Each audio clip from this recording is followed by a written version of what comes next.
Hare Nama, Hare Nama eva kevalam, Kalo nasteva, nasteva, nasteva gatiranyata. Hare Nama, Hare Nama, Hare Nama eva kevalam, Kalo nasteva, nasteva, nasteva gatiranyata.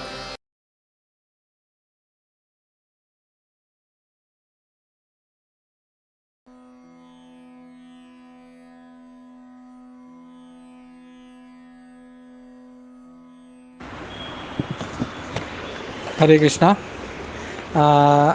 हमारा जो आज का सुबह का जो श्रीमद् भागवतम था उसमें काफ़ी बड़ा पर्पट है, तो कुछ पॉइंट्स मेरे दिमाग में आए तो मैं सोचा मैं सुबह मतलब टाइम भी नहीं था अपने पास और सबको ऑफिस भी जाना था, तो I am just sharing here.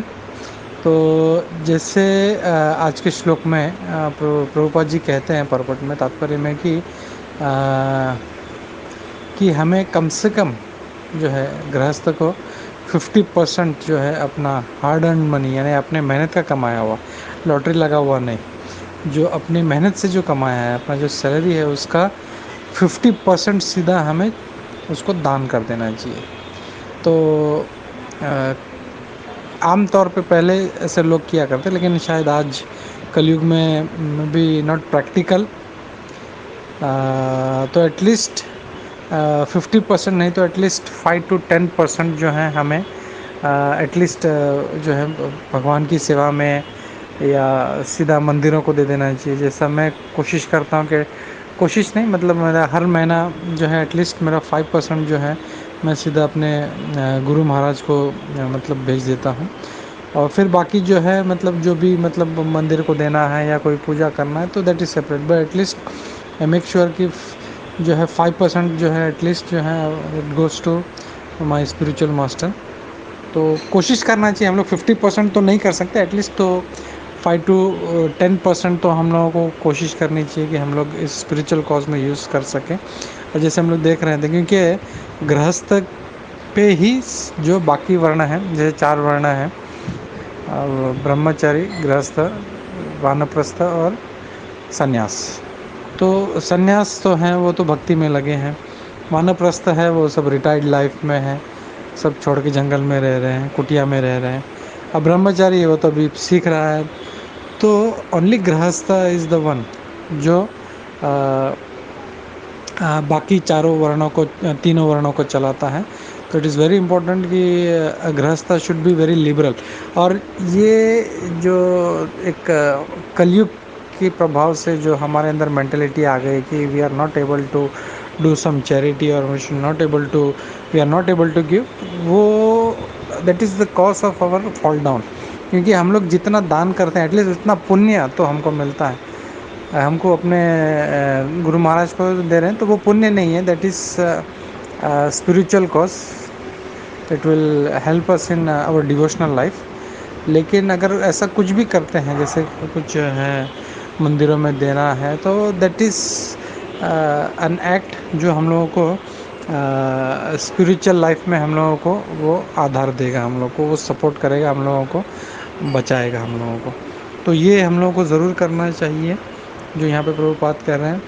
If not 50% at least 10%, 5% we should whatever possible हमारे हिसाब से हमें करना चाहिए हम लोगों को। और जैसे अमोघ लीला प्रभु का एक बहुत अच्छा पॉइंट था जो आई वांटेड टू शेयर, कि वो कहते हैं कि ये जो 4 आश्रम हैं ये सभी वर्णों में आते हैं। जैसे ब्रह्मचर्य है, गृहस्थ है, वानप्रस्थ है और सन्यास है, ये 4 आश्रम हैं। सॉरी, जो 4 वर्ण हैं, ब्राह्मण, क्षत्रिय, वैश्य और शूद्र, ये 4 वर्ण हैं।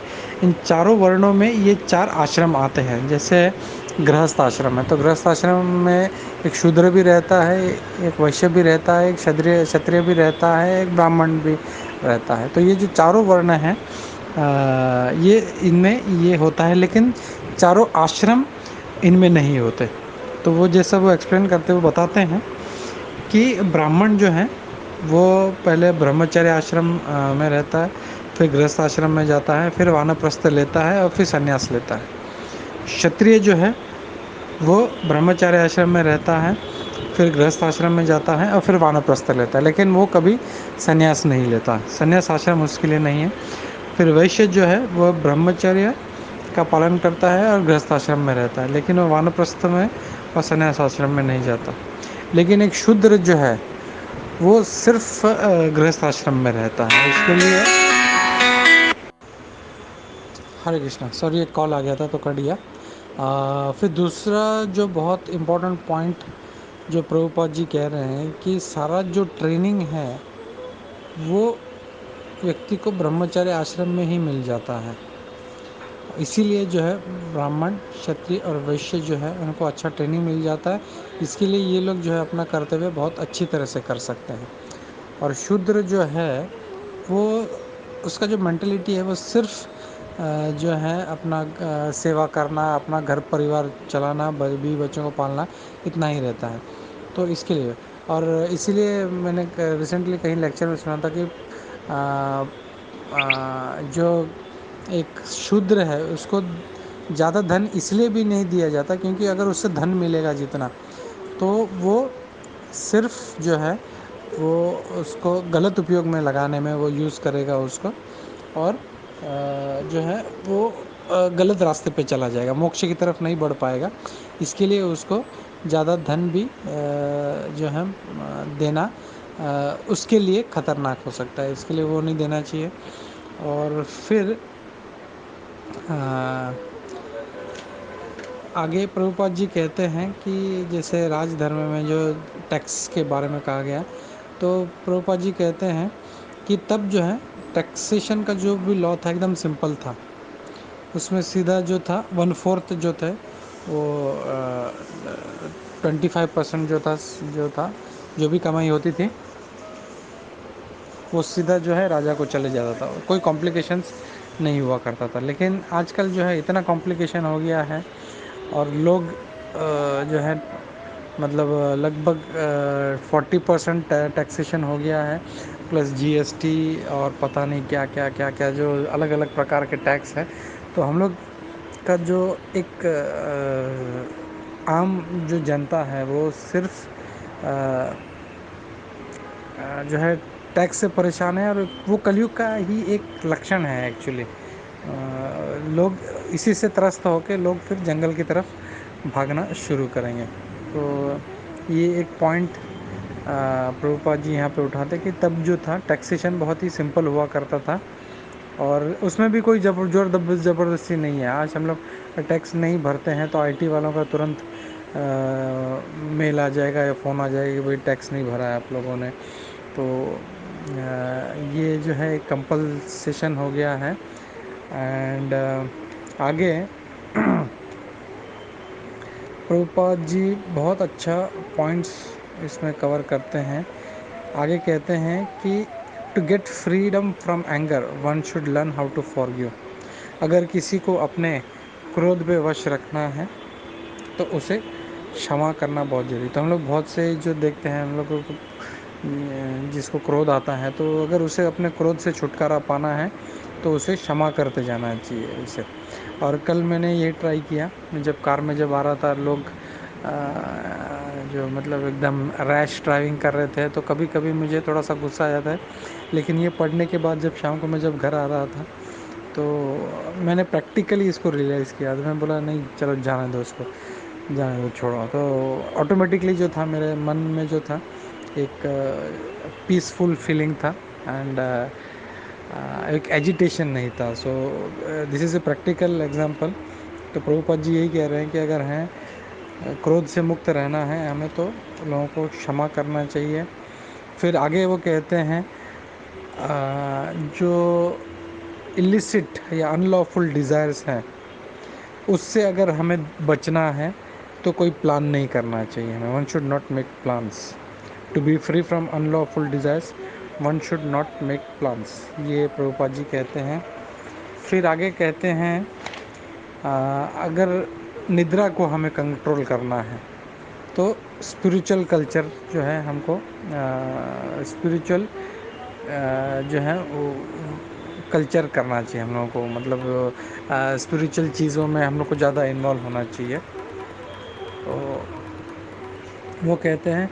और फिर आगे कहते हैं अगर हमें अपनी इच्छाएं और इसको कंट्रोल करना है तो हमें टॉलरेंस होना चाहिए हम लोगों में. हमने तितिक्षा, जैसे भगवान कृष्ण कहते हैं हम लोगों को टॉलरेट करना है. अगर टॉलरेट करेंगे तो हम लोग इच्छाओं को कंट्रोल कर पाएंगे. फिर अगर बीमारियों से दूर रहना है हमें, तो प्रभुपाद जी कहते हैं तात्पर्य में अगर बीमारियों से दूर रहना है तो disturbances from various disease can be avoided by regulated diets. तो हमारा जो डाइट है अगर कंट्रोल नहीं है तो हमें अलग अलग प्रकार की बीमारियों से हमें जूझना पड़ेगा. तो अगर उससे बचना है तो हमें अपना डाइट जो है कंट्रोल होना चाहिए. अब जैसे हम लोग ने भक्ति रसामृत सिंधु में भी देखा, अत्याहार जो है उसको हमें कंट्रोल करना चाहिए. और फिर आगे प्रभुपाद जी बहुत अच्छा पॉइंट बोलते हैं कि अगर सेल्फ कंट्रोल अगर हम रखेंगे तो फॉल्स होप यानी झूठी जो वादे हैं या झूठे जो हमारी आशाएं हैं उससे बच पाएंगे. और आगे कहते हैं पैसा जो है अगर उससे बचाना है तो बुरी संगत से हमको बचना पड़ेगा. क्योंकि हम लोग नॉर्मली देखते हैं बुरी संगत में जब व्यक्ति होता है तो ऑटोमेटिकली उसका धन का व्यय होता है, बुरी आदतें लगती है, जुआ है या मद्यपान है, तो इसमें ऑटोमेटिकली धन जो है वो व्यय होता है. तो अगर धन को बचाना है तो बुरी संगत से हमको बचना पड़ेगा. अगर हमें भूख को कंट्रोल करना है, प्रभुपाद जी कहते हैं, तो योगा करना चाहिए. Bye practice of yoga one can control hunger. और वर्ल्डलीनेस यानी भौतिकता से अगर बचना है तो वो उसके लिए हमें ये सब कुछ जो है वो टेम्पररी है, कुछ भी शाश्वत नहीं है, नश्वर है, इसका ज्ञान हमको कल्टीवेट करना चाहिए. फिर कहते हैं अगर चक्कर, बहुत से लोगों को चक्कर होता है, किसी माताओं को चक्कर आती है किसी को, तो प्रभुपाद जी कहते हैं अगर डिजीनेस यानी चक्कर से बचना है तो हमें सुबह जल्दी उठना चाहिए. और ये कहते हैं कि अगर फॉल्स आर्ग्यूमेंट्स यानी जो फालतू के जो आर्ग्यूमेंट्स हैं उससे बचना है तो उसके लिए फैक्चुअल असर्टेनमेंट यानी जो फैक्ट्स क्या है उसके ऊपर हमको ध्यान देना चाहिए. कभी कभी हम लोग आर्ग्यूमेंट करते हैं लेकिन जो फैक्ट्स क्या है उसको पता ही नहीं होता, बस हम लोग ऐसे ही आर्ग्यूमेंट करते रहते हैं. तो ऐसे फालतू फॉल्स आर्ग्यूमेंट से बचना है तो हमें फैक्ट्स को मद्देनज़र रखना चाहिए, उसके ऊपर ध्यान देना चाहिए एंड एक्चुअल क्या चीज़ है उसके ऊपर ध्यान देना चाहिए. फिर आगे कहते हैं टॉकेटिवनेस. कुछ लोगों को जैसे वाचा वेग नहीं रहता जिनका, टॉकेटिवनेस वो प्रभुपाद जी कहते हैं can be avoided by gravity और एंड साइलेंस. तो दो चीज़ें हम लोगों को यानी गुरुत्व होना चाहिए और मौन, इससे हम लोग जो हैं जो वाचा का वेग है या टॉकेटिवनेस है उसको कंट्रोल कर सकते हैं. फिर आगे कहते हैं प्रवेश यानी शौर्य से हम अपने भय को भगा सकते हैं. बाय द प्रवेश वन कैन अवॉइड फियरफुलनेस. और फिर आगे कहते हैं परफेक्ट नॉलेज. हम लोग जो चाहते हैं परफेक्ट नॉलेज वो that can be obtained by self cultivation. तो अपने आप को अच्छे से कल्टीवेट करके हम लोग परफेक्ट नॉलेज हम लोग जमा कर सकते हैं या पा सकते हैं. और प्रभुपाद जी आगे कहते हैं one must be free from lust, avarice, anger, dreaming etcetera to actually attain the path of salvation. तो अगर हमें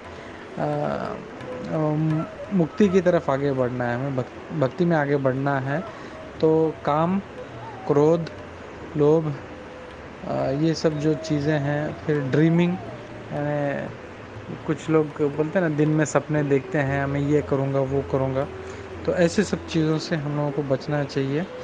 तो ये एक बहुत महत्वपूर्ण पॉइंट है। तो जो प्रभुपाद जी आज के तात्पर्य में कवर कर रहे थे, और या बस इतना है, बाकी तो सब अपने केशव भारती प्रभु जी ने कवर किया था। तो ये कुछ पॉइंट्स मुझे लगा कि रह गए थे, तो आई थॉट, क्योंकि सुबह टाइम भी नहीं था अपने पास इतना, तो एज ए वॉइस नोट मैंने इसको आप लोगों के लिए डाल दिया है। आपका भी अगर किसी का और कोई पॉइंट है आपको लगता है तो you can please share. Hare Krishna.